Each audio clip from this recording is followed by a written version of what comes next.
If you've started looking more locally for the things you need, it's a good time to check your power company too. Not all Australian power companies are Australian owned, and many miss the opportunity to support local jobs by looking overseas for some of their services. Momentum Energy is an Aussie-owned and operated power company. Their teams are only as far as Melbourne and Tassie, and they're proud to be owned by Hydro Tasmania, Australia's largest renewable generator. So if you're thinking of getting a little Aussier with your energy, visit momentumenergy.com.au. You don't hear this kind of story every night on the news here on News Channel 7. An international manhunt spanning 3 decades, and it is now the subject of a true crime story. It really is a crime story you'd expect to see in the movies or read about in a James Patterson book. The owner of a well-known bank rumored to have ties to the CIA and organized crime vanishes off the face of the earth. Tonight, it's where he turned up that has people around the world shaking their heads. Welcome to Merchants of Menace. The story of the Nugen bank scandal unfolds like a creation of a Hollywood screenwriter. But this tale isn't fiction.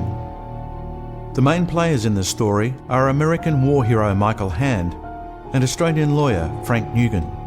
Michael could have been a television evangelist. He was suave and debonair. Frank was kind of like a 600-pound gorilla. You know, he sleeps where he wants to sleep. In 1973, Nugen and Hand established a merchant bank in Sydney, Australia. Within 4 years, Nugen Hand had expanded into a global and seemingly successful financial enterprise. There's a new force in the financial world. An Australian firm of investment bankers. Nugen Hand International. With 13 offices in 11 countries and a turnover of $1 billion a year, Nugen Hand offers safe, secure deposits with unparalleled returns. Doing business 24 hours a day. Nugen Hand International. But in 1980, it all came tumbling down when Frank Nugen was found dead in mysterious circumstances and Michael Hand disappeared without a trace. The bank collapsed in a blaze of newspaper headlines, connecting the bankers to gun running and money laundering for drug syndicates and the CIA. A dozen investigations, including an FBI probe and a powerful Royal Commission, controversially failed to get to the bottom of the bank's illegal operations.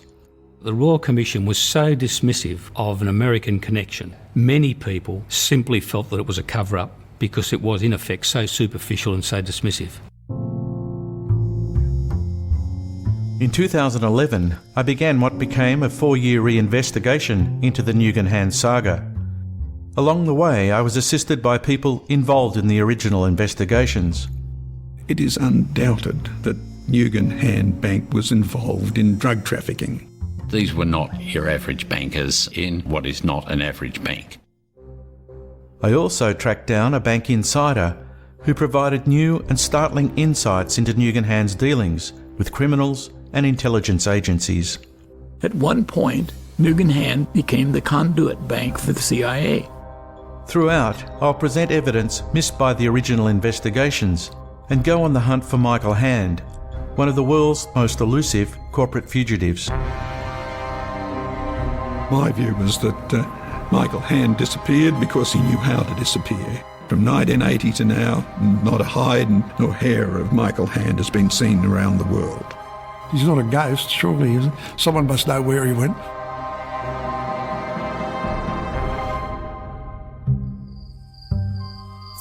But first, let's go back to the mystery-riddled event that triggered the collapse of the Nugen Hand financial empire. It was just after 4 a.m. on Sunday the 27th of January 1980. Volvo 175. 2 police officers from Lithgow were patrolling the Great Western Highway near the small township of South Bowenfells, 140 kilometres west of Sydney. They turned off and drove along a winding disused section of the highway, which sat on an escarpment overlooking a sprinkling of farmhouses. A few hundred metres along, they came upon a Mercedes-Benz parked beneath a stand of tall eucalypt trees. The vehicle's parking lights were on, so they pulled up and got out to investigate.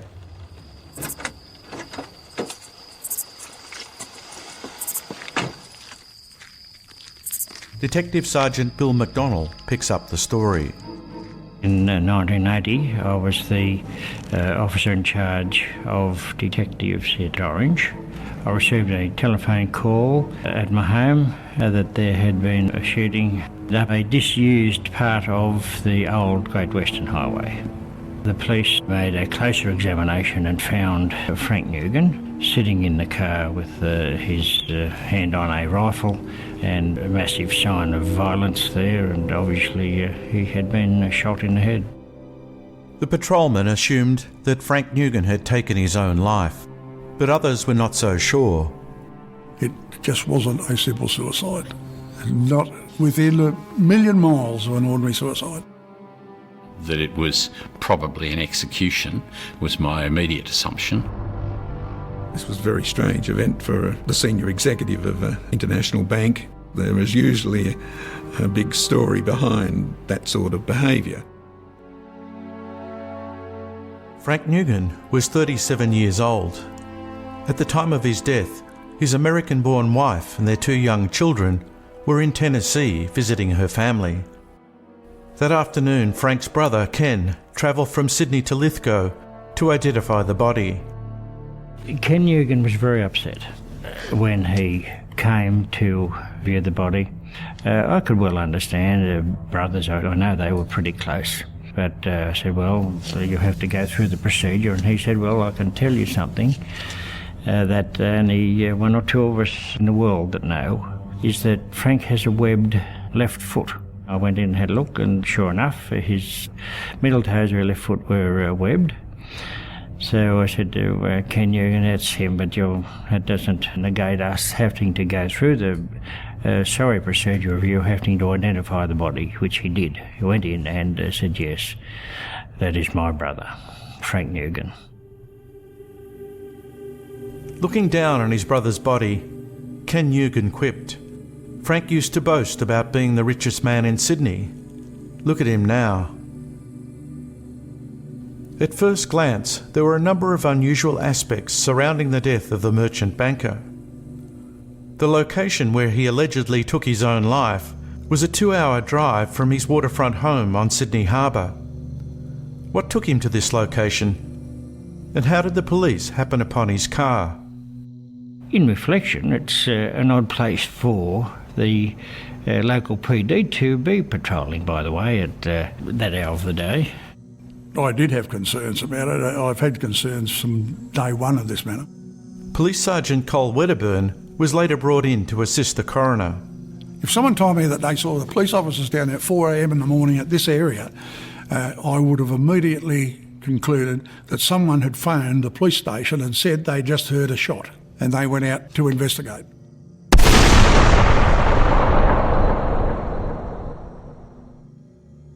I would think you'd hear it for a mile away. I spoke to them myself and said, did anyone ring the police station and notify you? We're just patrolling. But it was a masterful find at 4 in the morning. There were other anomalies. There were no fingerprints on the rifle, and the medical officer who inspected Nugen's body couldn't determine the time of death. The case took a sinister turn when the police briefed the New South Wales Attorney-General, Frank Walker. Shortly after Frank Nugen's death, I received briefings about his body and what was found on it. I was told that there was a list in a ledger of names, that 26 of those were drug dealers. I was told that there was cards from William Colby of the CIA and also of a congressman. Frank Walker called on the Corporate Affairs Commission to pay a visit to Nugen Hand.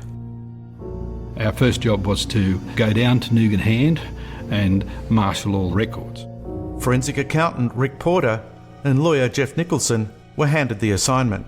As we walked into those premises, they were in the process of actually shredding information.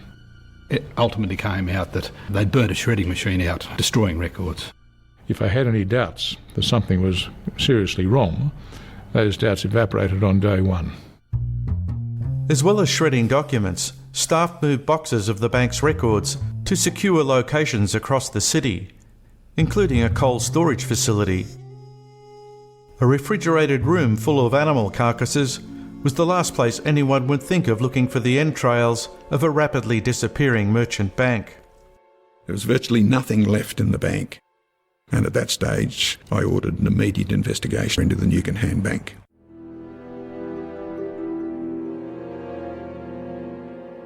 The attention of investigators turned to Nugen Hand's business partner, Michael Hand. The New York-born 38-year-old was in London at the time of Nugen's death. 2 days later, he flew into Sydney and ordered the destruction of the bank's records. When investigators interviewed Hand, he claimed to have had little dealings with Nugen since moving 3 years earlier to Southeast Asia to run the bank's international operations. Michael Hand gave some very unhelpful evidence at the start, and the intention of the investigation was to call him back, having gained facts that were totally inconsistent with his previous evidence, and to cross-examine him about those. At that stage, it wasn't able to do so because he had disappeared. The Nugen Hand Bank collapsed like a house of cards in April 1980, after which Michael Hand vanished. Hand's lawyer suggested to a newspaper that his client may have been abducted and murdered. The Australian authorities, however, believed he had fled the country. Michael Hand gave this attitude out of being a tough and rough soldier, and I don't think he would have been terribly worried about anyone in Australia hurting him. By now, a joint task force of federal and state police were looking into the bank's alleged links to drug traffickers. Meanwhile, corporate and police investigators were piecing together how Nugen and Hand became partners. Frank Nugen was born in the rural town of Griffith in New South Wales. His school friends believed that his father was Spanish. In reality, both his parents were born in Germany and arrived in Australia as refugees from Palestine on the eve of the Second World War. By the 1960s, the Nugen family had built up the largest fruit packing and transport company in Australia. Frank studied law at Sydney University, but saw little future in working for the large legal firms. He believed he wasn't accepted in the legal fraternity that was operating out of Macquarie Street, and he had a bit of a chip on his shoulder. Although Frank wore very expensive suits and smoked expensive cigars and drank cognac, that he was still just a fruit merchant. He couldn't get away from his humble beginnings. The attack yesterday on the Hawaiian Islands has caused severe damage to American naval and military forces. Michael Hand was born in New York, the day President Roosevelt declared war against Japan. Tragedy struck early when his mother fell from the family's Bronx apartment. If you met Michael and you didn't know that his father was a civil servant and his mother had killed herself, you would never know that this guy wasn't a graduate of Harvard or Yale. Michael could have been the CEO of a corporation in the United States. He could have been the Pope in Rome. Hand studied forestry before joining the military in the early 1960s. He was soon selected for Special Forces training in the art of unconventional warfare at Fort Bragg in North Carolina.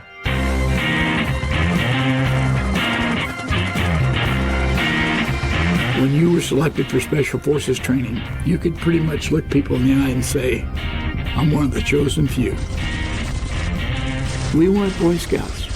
This wasn't a church camp. We were trained to go in and destroy things.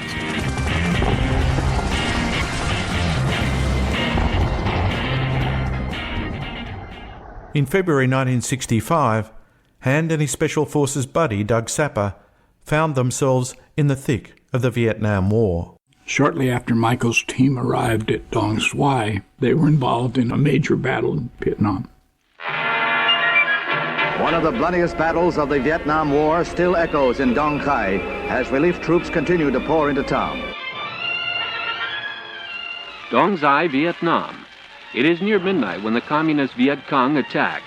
Immediately, Private First Class Michael J. Hand of the 5th Special Forces Group shouts the alarm to others and starts for his defensive position. seen a mortally wounded American soldier lying under the open fire, he carries him to a better covered position. And then, under a heavy mortar barrage, he and a medic carry a wounded captain and a CB to cover.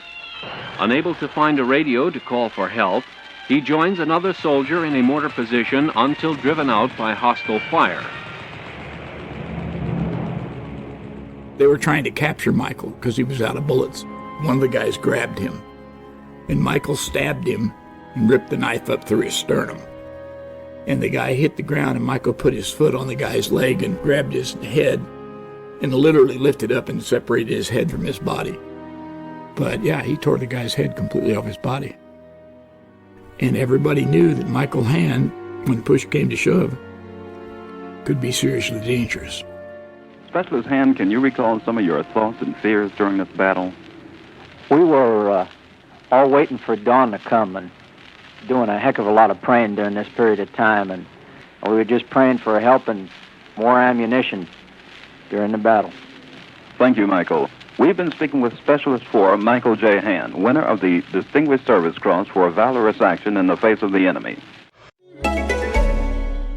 We're all superheroes, each with individual strengths, like Barbara, the ultimate grey hair hider. But we also have weaknesses. Ouch. Barbara's lower back has been playing up, impacting her plans to play with the grandkids. Thanks to Inflamax Liquid Caps 25, she's back. You can't catch me. Inflamax Liquid Caps provide rapid temporary relief from muscle pain and inflammation. Ask for Inflamax Liquid Caps 25 at your local pharmacy today. Ask your pharmacist. They must decide if this product is right for you. Incorrect use could be harmful.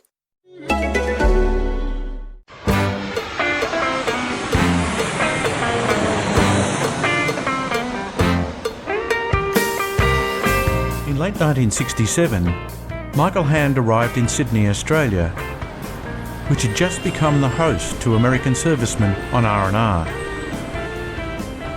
Hand gravitated to King's Cross, the city's beating heart of crime and prostitution.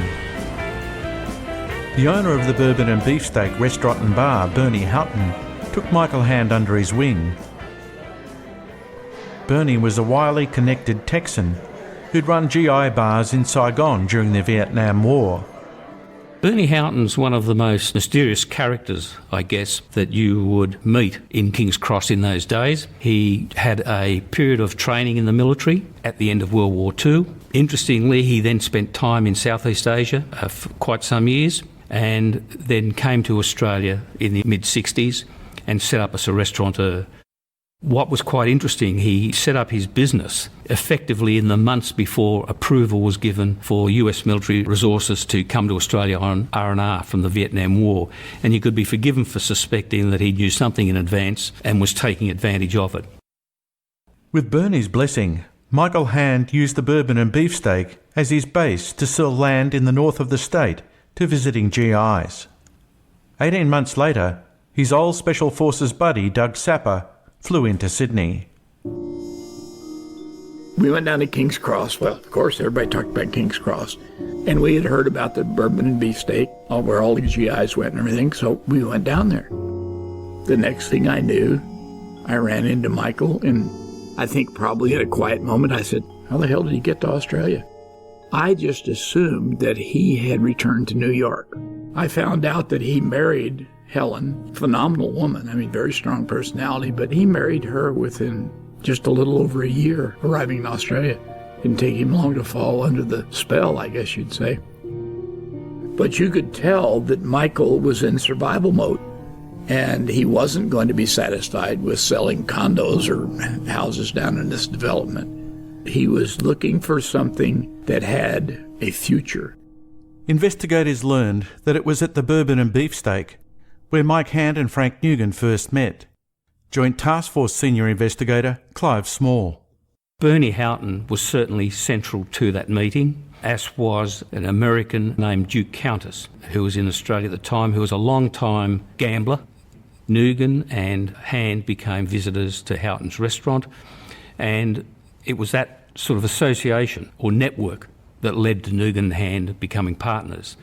From that point on, they formed a number of companies, and after about 4 years, the Nugen Hand Bank emerged.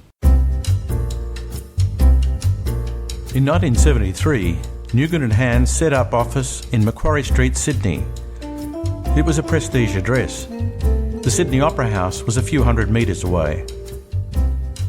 In reality, Nugen Hand didn't have the capital to become a registered bank, so they simply called themselves merchant bankers.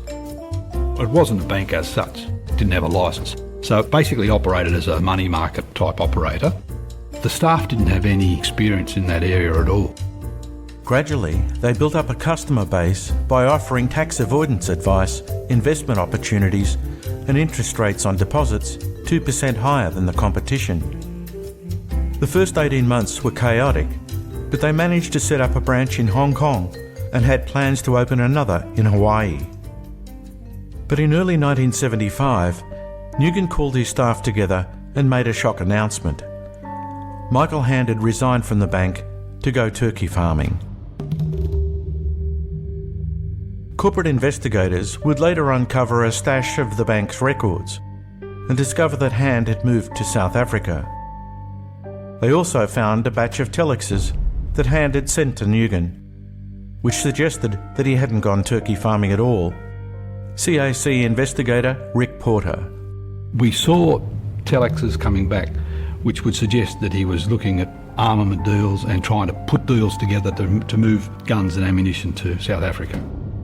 In 1975, armament sales to the South African apartheid regime were prohibited. The shopping list was remarkable. Rifles, handguns, mortars, grenade launchers, machine guns, and associated ammunition.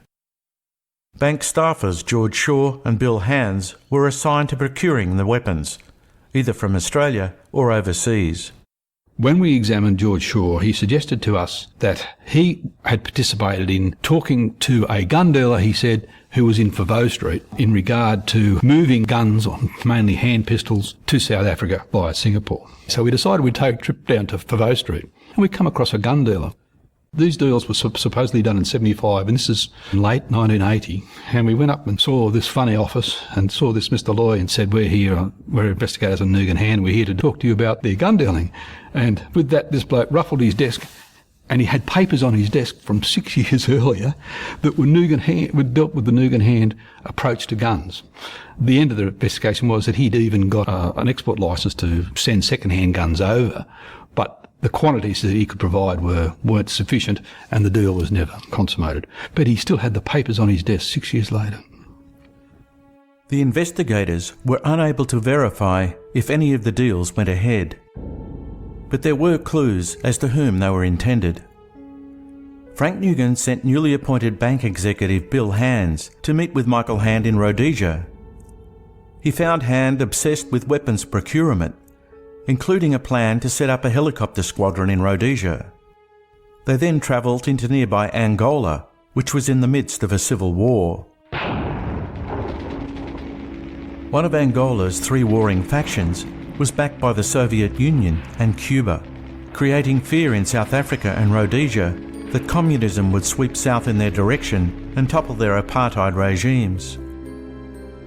The United States had no appetite to help South Africa or Rhodesia, but the CIA was sympathetic to their plight. Agency Director William Colby secretly dispatched 83 CIA operatives to Southern Africa, and that's where Michael Hand fits into the equation. Hand was a former CIA paramilitary officer. When he got out of the military and went to work for the Central Intelligence Agency, it was the next step.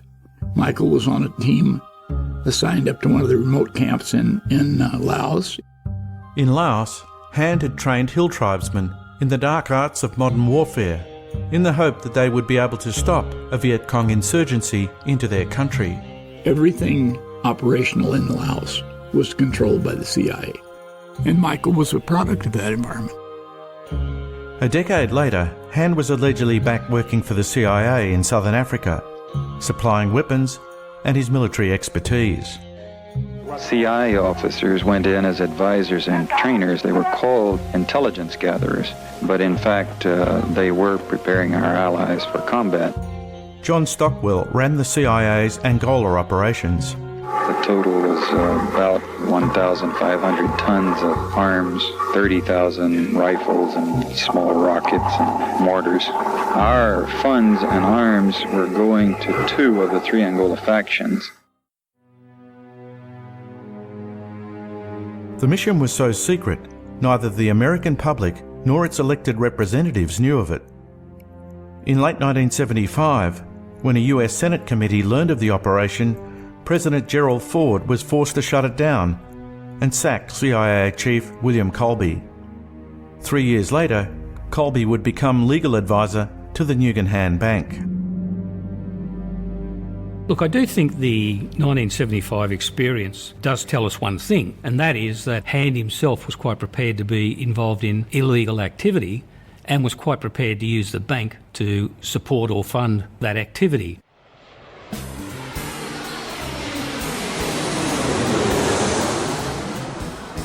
In March 1976, after 14 months in southern Africa, Michael Hand returned to Sydney and the Nugen Hand Bank. It was as if he had never left. While he was away, Frank Nugen had conjured up a unique system of financial wizardry that had propelled their firm across the legal Rubicon. The scheme came about thanks to 2 American expatriates with links to organised crime. Duke Countess was a former San Francisco restaurateur and associate of mafia hitman Jimmy the Weasel Fratiano. Harry Wainwright was a former West Coast mafia lawyer who was on the run from a grand jury investigation and allegedly growing dope in northern New South Wales. Countess told Nugen that Wainwright needed to move a sizable amount of cash from Sydney to Hong Kong under the radar. In 1970s Australia, all international money transfers had to be approved by the Reserve Bank and the Tax Department. But rather than lose a client and a healthy commission, Nugen came up with a novel way to move the money, without having to move it at all. What they did was something quite ingenious in a sense at the time, but so simple you say, why didn't other people think of it?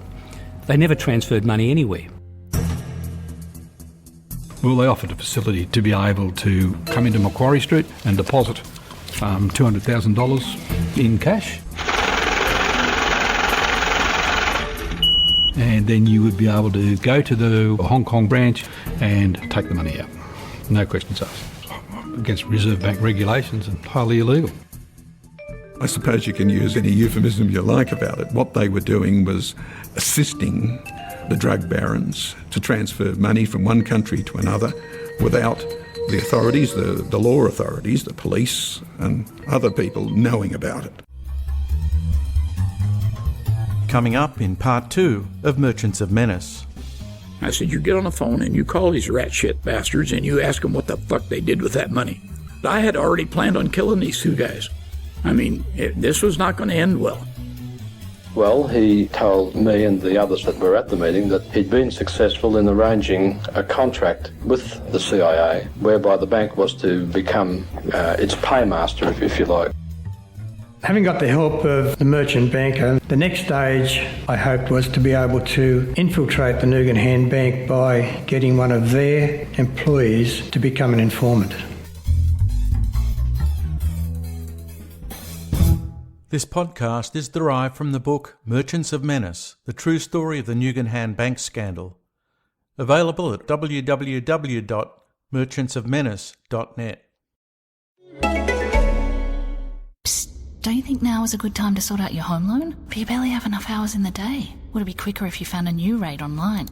Oh, there are so many. Should you get a fixed interest rate? Maybe it's better to go variable at the moment. Go fixed. The rates are so low. No, go variable. Or go straight to Aussie.